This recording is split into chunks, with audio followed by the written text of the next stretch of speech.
What if the most important journey in human history is less than 2 kilometers long? A short walk through narrow streets across a dark valley, ending in a tomb that should have stayed sealed. But here's the mystery.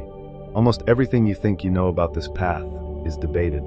The starting point, the trial location, even the tomb itself. So what really happened on the final night of Jesus? It begins in silence beneath ancient olive trees, at the foot of the Mount of Olives, in a place called Gethsemane, the oil press. A place of crushing. Jesus comes here after the Last Supper, not to hide, but to prepare. But here's the first mystery. Why this place? Why not somewhere safer, farther from the city?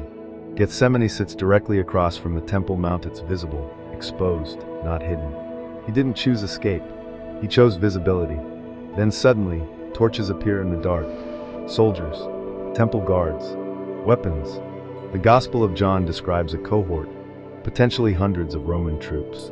Why send an armed force for one unarmed man? Because this wasn't just an arrest.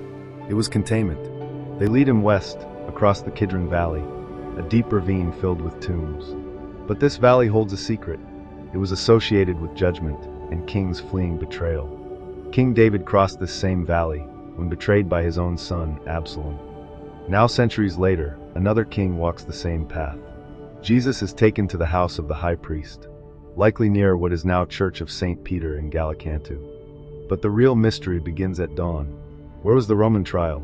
For centuries, pilgrims followed one path, but archaeology suggests another. If the trial happened at Herod's palace, then the entire traditional route might be wrong. The Via Dolorosa, the way of suffering, just 600 meters. But here's the twist. This route was defined centuries later.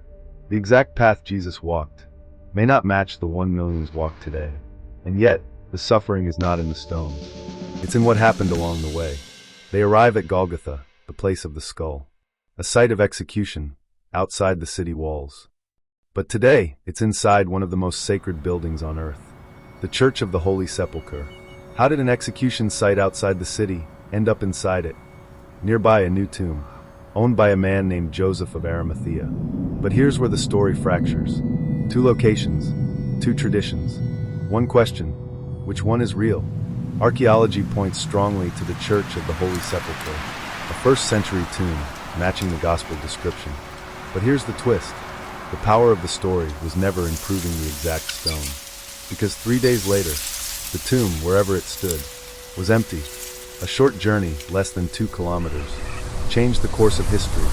But the real mystery begins after the tomb. Who moved the stone? Why were the guards silent? And what did the first witnesses actually see? Because the greatest question isn't where Jesus was buried. It's what happened when the tomb could no longer hold him.